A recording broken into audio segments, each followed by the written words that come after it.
दोस्तों स्वागत है आपका एक नए क्लास में। आज का ये क्लास बहुत इंपॉर्टेंट है। अगर आप एग्जाम देने जा रहे हैं और अगर आप ये बताए हुए 18 से 20 पॉइंट्स को फॉलो करते हैं, हम गारंटी ले रहे हैं सर, प्लस मतलब फायदा तो आपको मिलेगा। अगर आपके पहले नंबर आ रहे होंगे मान लिया 70, तो इस बात की गारंटी है उतना ही लिख के आप 75 नंबर ले आओगे। 75 से 80, अगर आप 80 ला रहे हो तो 90 तक पहुंच जाओगे।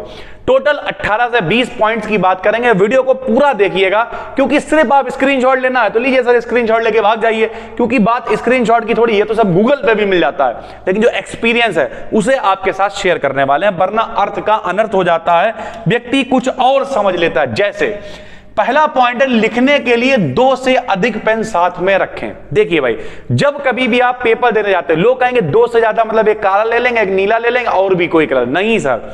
इसका मतलब यह है, हमने कई बार देखा है बच्चे आपस में पेन मांग रहे होते हैं, ओए मेरा पेन खत्म हो गया, पेन दे दो, इस तरीके की चीजें। तो नहीं, आपको कम से कम 2 से अधिक का मतलब कम से कम 2 नीले 2 काले पेन, यानी 4 पेन। 2 से ज्यादा का मतलब यह कि आपके पास अगर पेन खत्म हो जाता है तो मांगना ना पड़े एंड टाइम पे, वरना मास्टर कहता है क्या कर रहे हो सर जी, पेन खत्म हो गया, अपना नहीं लेके आ सकते थे, वो वाला सिस्टम है ना सर। तो 2 से ज्यादा पेन, ये बोले सर जी हम तो हमेशा ले जाते, लेकिन नहीं, कितना भी कह लो आज भी बच्चे गलती करते हैं, तो 2 से ज्यादा पेन लेके जाएं, मतलब कम से कम 2 नीले, कम से कम 2 काले पेन। फिर एक बच्चा गलती और करता है, कल पेपर है, बिल्कुल नए नए पेन खरीद के जाएंगे। बिल्कुल गलत तरीका है, नए पेन का प्रयोग करने से बचे पेपर में, क्योंकि स्टार्टिंग के 5-10 मिनट वो पेन बहुत गंदे चलते हैं सर। तो आप कोशिश करें वो पेन, हमने एक जगह पढ़ा था सर, गलत भी हो सकता है, लेकिन जब आप किसी चीज को बार बार यूज करते हो तो आपकी प्रोडक्टिविटी बढ़ती है। जैसे लोग मिस्त्री कहते नहीं है कि मेरा वाला पेचकस होता तो हम खोल देते 2 मिनट के अंदर, उसका कान या उसका हाथ उस पर सेट है। तो जब आप कोई काम बार बार रिपीट करते हो तो आपकी प्रोडक्टिविटी उसकी सहायता से बढ़ती जाती है।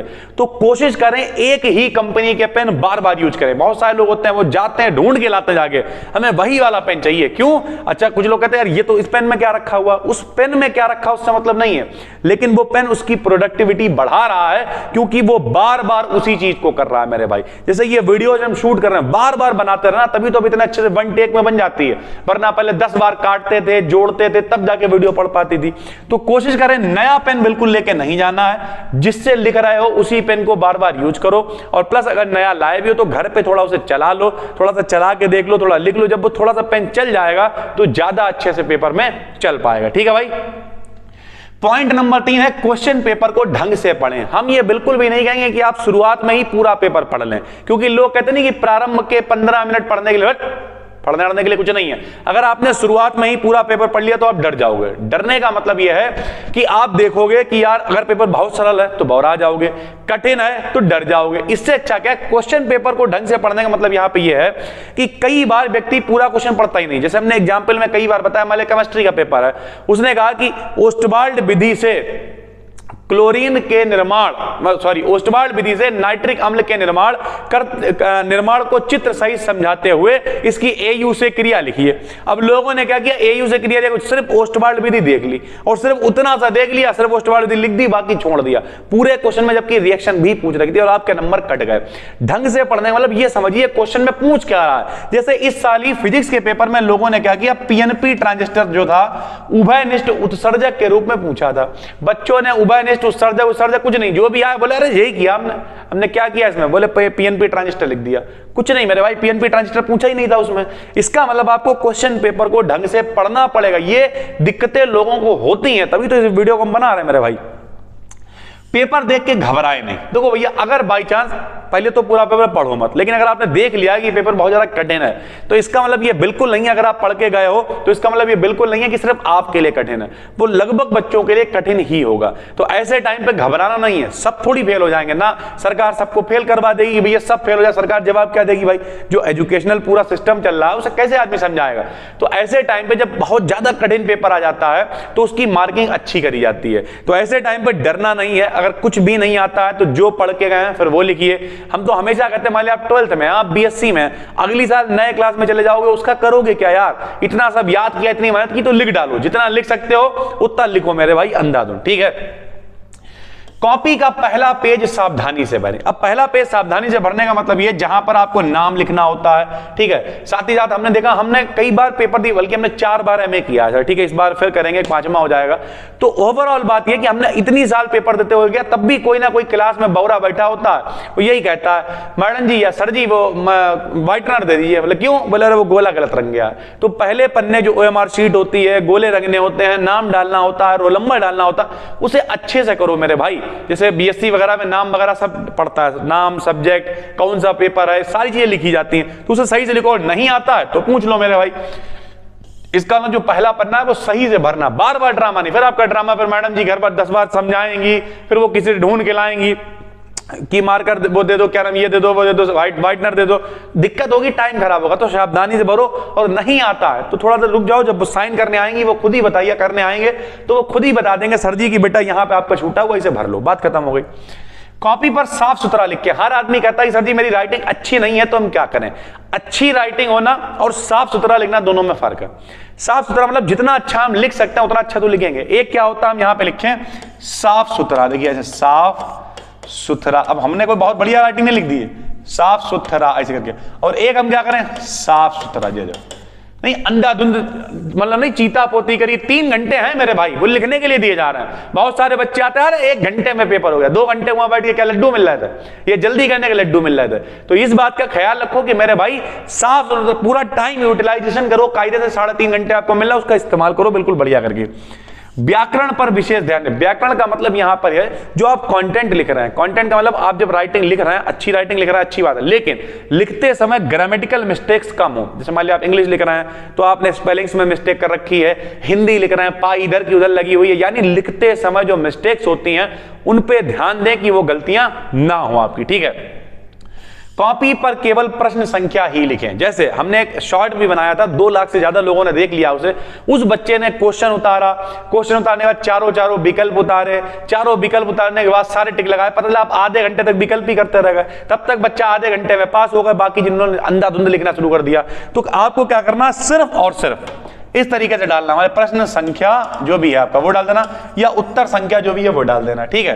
तो बहुत ज्यादा टाइम आपको नहीं देना, केवल प्रश्न संख्या लिखना। अगर ऑब्जेक्टिव है तो आप चाहें तो ऑब्जेक्टिव में सिर्फ क्वेश्चन उतार के उसके सामने डैश लगा के लिख दें, ज्यादा अच्छा लगता है, ठीक है। तो इस तरीके की चीजें आप कर सकते हैं, वरना डायरेक्ट क्वेश्चन संख्या डालें और आराम से लिख दें। जितनी जरूरत हो उतना ही लिखें। अब इसका क्या मतलब है, आप हमेशा याद रखिए, एक लाइन में 10 शब्द समझे जाते हैं। यानी अगर आपसे कहे 80 शब्दों में लिखना, तो आपको कायदे है कि भैया 8 लाइनें लिखनी है। अब 8 की 10 लाइनें लिख लो, बात खत्म हो गई। लेकिन इसका मतलब ये नहीं कि बोले अरे निबंध है 10 ही पन्ने का लिखा जाएगा। अब ये पूछा ही 150 पन्ने में, मतलब 15 लाइन, 1 से 1.5 पन्ने का लिख दो यार, 2 पेज लिख दो। 10 पन्ने का लिखने की क्या आवश्यकता, जितना पूछो उतना ही लिखो। फालतू लिखने से कोई एक्स्ट्रा नंबर नहीं मिलेंगे। नहीं आता है फिर तो कुछ भी छापो बैठ के, सीधी बात है। जो प्रश्न आ रहा हो उसे पहले हल कर लें। जैसे बहुत सारे बच्चे कहते हैं नहीं हम तो सीरियल से ही करेंगे, करो सीरियल से, लेकिन देखा भाई पेपर पहला आता है लिख लिया, दूसरा नहीं आता छोड़ा, तीसरा नहीं आता छोड़ा, चौथा नहीं आता छोड़ा, 5वां तक कर लिया। इस तरीके से पूरा पेपर करते हुए चले गए, फिर पेपर को दोबारा से पलट लिया। इससे होता यह कि क्वेश्चन छूटेंगे नहीं। फिर आप चाहे छूटे हुए क्वेश्चन बना बना के पीछे कर रहा हो। कभी कभी बच्चा क्या करता है, उन्हें कह रहे विकल्प नहीं आते बाद में कर लेंगे, जगह छोड़ दे रहा है, बाद में भूल गए, वो विकल्प लिखे ही नहीं होते, खाली उतरे हुए रह जाते हैं और आपका छूट जाता है। तो क्वेश्चन क्या है, जो आता है करा, जो आता है करा, उसका जब पूरा हो गया एक बार फिर पेपर पलट लिया और फिर करने लगे, तो जो नहीं भी आता वो भी बना बना के लिख दिया। इस तरीके से पूरा पेपर हो जाएगा, ठीक है। उत्तर इधर उधर ना लिखें। इधर उधर का मतलब उल्टी सी तरीके लिख रहा है। कोशिश करें कि एक पैटर्न को फॉलो करें, ठीक। पैटर्न अगर फॉलो नहीं करेंगे तो फिर आपको दिक्कत हो जाएगी। सभी प्रश्नों का उत्तर लिखने की कोशिश करें। इसका मतलब यह जो नहीं भी आते हैं वो भी करना है। नहीं आते हैं उसे लिखने के 2 तरीके होते हैं, हमने बता रखे हैं। वो वीडियो 12-13 लाख लोग देख चुके हैं, उसमें हमने बताया कि कल अगर एग्जाम है, कुछ नहीं पढ़ा तो क्या करें। तो उसमें अगर क्वेश्चन नहीं आता है तो पहला तरीका तो यह होता है आप उससे मिलता जुलता लिख दें। जैसे बच्चे ने किया कि उसे पीएनपी ट्रांजिस्टर उभयनिष्ठ उत्सर्जक नहीं आता था, तो जब आता ही नहीं है, हमने क्या कहा, 2 बातें हो गई यहां पर। एक तो आता ही नहीं है तो चलो पीएनपी ट्रांजिस्टर लिख दे रहा, कुछ मिलेगा, ठीक है। और एक पता चला पढ़ा ही नहीं है, बिना पढ़े मतलब आता था तब भी लिख दे, वो दिक्कत है। तो उससे रिलेटेड लिख दीजिए, वरना दिमाग लगाइए कि इसमें और अच्छा क्या हो सकता है। अपने तरफ से लिखने की कोशिश करिए, थोड़ा सा अपनी नॉलेज इस्तेमाल करिए और लिख के आइए। छोड़ना कुछ भी नहीं है, कसम खा लो छोड़ना नहीं है। उत्तरों के बीच में लाइन गैप अवश्य रखें। मान लिया आपका एक उत्तर खत्म हो गया, एक आंसर आपका खत्म हो गया है, उसके बीच में आपको थोड़ी एक दो लाइनें छोड़ देनी, फिर अगला क्वेश्चन शुरू करना है। वरना ऐसा कभी कभी जब जल्दी में कॉपी चेक होती है तो अंदाजा नहीं लग पाता है कि बच्चे का क्वेश्चन एक है कि दो है। पता लग चेक होते चलेगा, बाद में नंबर एक दो क्वेश्चन आपके जो है वो गिनती में कम होगा और उसके नंबर नहीं मिल पाए। इसी वजह से लोग बाद में स्क्रूटनी वगैरह का फॉर्म डालते हैं तो उनके नंबर बढ़ जाते हैं। क्यों बढ़ जाते हैं? छूट गए होते हैं नंबर गिनने में या बहुत सारी दिक्कतें होती हैं तो वो रीचेक हो जाता है। ठीक है, महत्वपूर्ण शब्दों को अंडरलाइन करें। ब्लैक पेन का इस्तेमाल जरूर करें। कोई वैज्ञानिक का नाम है, कोई सन है, कोई इंपॉर्टेंट चीज है, उन सबको आपको अंडरलाइन करना है। अंडरलाइन करने के साथ साथ में ब्लैक पेन से लिखना है। कोशिश करें आप ग्राफ बना सकते हैं, मतलब ग्राफ का मतलब कोई कोटेशन आप लिख सकते हो सर, बीच में ब्लैक पेन से कोटेशन लिख दी। ठीक है, कोई फार्मूला आपको अच्छा से पता है वो लिख दिया, कोई मात्रक है वो लिख दिया। ठीक है, मान लिया बताना है कि प्रदूषण के प्रकार, तो इस तरीके से बना दिया, और प्रदूषण 1 2 3 4 इस तरीके से थोड़ा बना के दिखा दिया कि ये प्रकार होता है। तो दूर से दिखती है वो टेबल, दूर से दिखेगी, जो दिखेगा वही बिकेगा मेरे भाई, सीधी बात है। कॉपी में लेफ्ट साइड में मार्जिन अवश्य रखें। लेफ्ट साइड का मार्जिन का मतलब क्या है? लोग पतला कॉपी में इधर लाइन खींच लेते हैं, आप भी खींचे थोड़ी सी। पहले तो आप कॉपियों में लाइन खींच के आने लगी है, बहुत लोग इधर भी लाइन खींच लेते हैं, यहाँ फूल बना दिए, जरा सा लिख रहा, नहीं, केवल लेफ्ट साइड में इधर जो लाइन खींची हुई है, अगर ठीक है नहीं खींची हुई मिल रही है तो आपको लाइन खींच लेनी है मेरा भाई। ठीक है, अतिरिक्त कॉपियों में रोल नंबर जरूर लिखें। अगर आप एक्स्ट्रा बी कॉपी लेते हैं, सी कॉपी लेते हैं, कुछ भी लेते हैं, बीएससी वगैरह में तो बी कॉपी मिलती ही नहीं है, लेकिन अगर आप किसी ऐसे क्लास में जहां पे कॉपी मिल रही है, 11th वगैरह में आप हाफ ईयरली दे रहे हैं, कहीं भी दे रहे हैं, तो अगर आपको बी कॉपी सी कॉपी मिल रही तो ध्यान रखें, उस पर रोल नंबर जरूर लिखें, सारी चीजें डाल लें, कॉपी चेक कर लें, जहां पे कॉपी खत्म होती है, जहां पे काम खत्म होता है वहां पर रोल नंबर लिखा जाता है, छोटी छोटी चीजें होती हैं।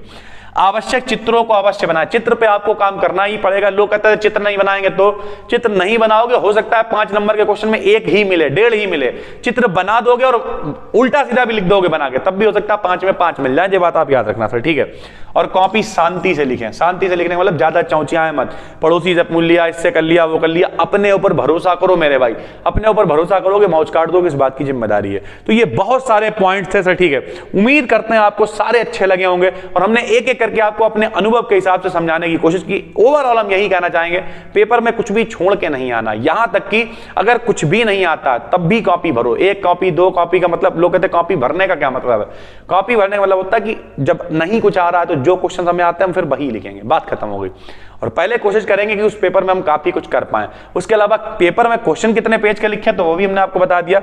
एक लाइन में लगभग 10 शब्द माने जाते हैं। कोशिश करें, अगर वर्ड लिमिट दे रखी है तो वर्ड लिमिट के हिसाब से लिखें। और अगर आप मान लिया, अब जैसे बीएससी में मान लिया हाइब्रिडाइजेशन आ गया, तो अब आपको हाइब्रिडाइजेशन लिखना ही पड़ेगा। अगर वो लॉन्ग में आया तो फिर वो 1 पेज में आए, 1.5 में आए, 2 में आए, उससे कोई मतलब नहीं मेरे भाई, फिर तो वो लिखना ही पड़ेगा। तो उम्मीद करते हैं पूरी बात समझ में आ गई है। अगर अभी भी कोई दिक्कत है तो नीचे कॉमेंट करके बताइए। नए हैं तो चैनल को सब्सक्राइब कर लीजिए। फिर मिलते हैं, तब तक के लिए धन्यवाद।